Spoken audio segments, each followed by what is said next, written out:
อนวันหลังมาเอาสู่เยาเฮาเลยยานพัดยามเมื่อสายสิ้นดังหักเฮาขาดนางเอ่ยอย่าปันเสอไม่เมาให้ก้อมกบเฮายานอยู่โศกำนาขัดยานลูกนี้มาเขาคืนซึ่งเป็นนั้นทุกก่อยายามปี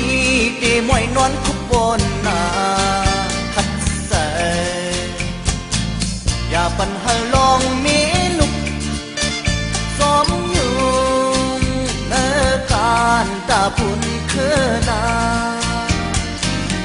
เข้าสู่เมดังลุกผู้หันถึงก็อดยังกูก็ว่าศาสตร์พันที่อันคนลับเสียนางเอ่ยแก่นใส่ถึงลุกมีก็สายทีมีการตาพุ่นคือเล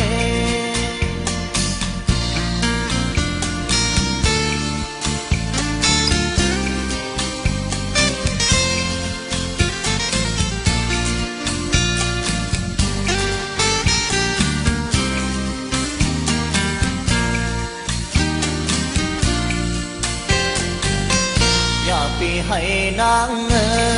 ยเยินเสอคอยขอเตือนว่าไม่เลิศน้ำตาสู่ไหลย้อยนั้นเฮ่อนางเอ่ยอำหึงเตไหลขึ้นคอยมีสำหิมกันต่อสู้สุดปานอย่าไปให้นางเอ่ยเยินเสอก็เตือนว่าไม่เลิศน้ำตาสู่ไหลย้อย